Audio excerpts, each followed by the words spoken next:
ایمان کو تازہ رکھنے کے لیے نماز ہے۔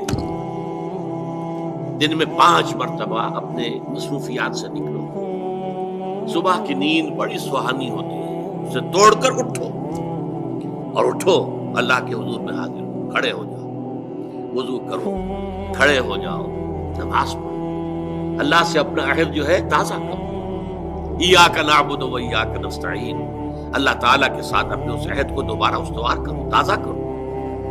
بڑا پیارا شعر ہے حفیظ جالندری کا کہ سرکشی نے کر دیے دھندلے نقوش بندگی، آؤ سجدے میں گرے لوح جمی تازہ کرے۔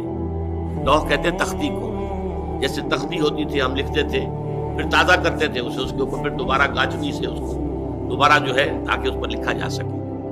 تو یہ لوح جمی جو ہے یہ ہماری، اسے رکھو زمین پر تاکہ اس میں بندگی کا جو نقش ہے وہ تازہ ہو جائے۔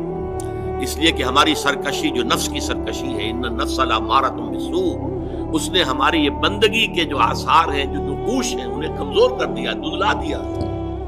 تو نماز ایک ستون ہے، اور یہ جان لیجئے کہ اسلامی معاشرے کے اندر اس کی تنظیم، اس کی آرگنائزیشن کے لیے یہ یوں سمجھیے رکن رکین ہے، یہ عمود ہے، یہ سب سے بڑا جو ہے بنیاد ہے۔ اب آپ کو معلوم ہے کہ اسلامی معاشرے میں ایک فرد ہے مسلمان، اس کی زندگی بھی اگر وہ نمازی ہے اور نماز کا حق ادا کرتا ہے، اس کی زندگی گویا کہ نماز کے گرد گھومتی ہے۔ اس کا سارا نظام الاوقات جو ہے نماز کے حوالے سے طے ہوگا۔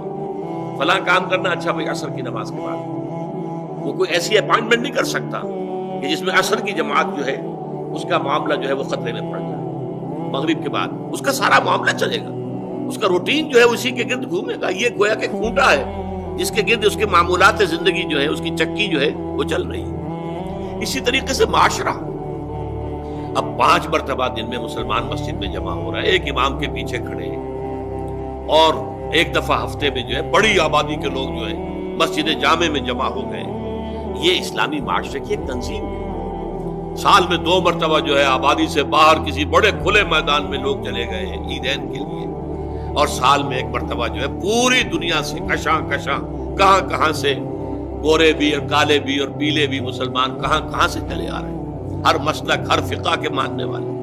یہ ایک تنظیم ہے جو نماز کے گرد اور حج کے گرد ہو رہی ہے، اور یہ نماز جو ہے در حقیقت بندے کا تعلق اللہ کے ساتھ استوار کرنے کا سب سے بڑا ذریعہ ہے۔ اس لیے کہ ہمارے معمولات جو ہیں وہ ہمیں اللہ سے غافل کر دیتے ہیں، ہم گم ہو کر رہ جاتے ہیں۔ بڑا پیارا شعر ہے اقبال کا، کافر کی یہ پہچان کہ آفاق میں گم ہے، مومن کی یہ پہچان کہ گم اس میں ہے آفاق۔ آفاق میں گم ہو جانا، میرا یہ کام ہے، یہ کام ہے، یہ کام ہے، یہ کام ہے، یہ کرنا، وہاں جانا، وہاں سے وہاں جانا، وہاں سے وہاں جانا، ایک چکر ہے، ایک روٹین ہے، انسان گم ہو گیا۔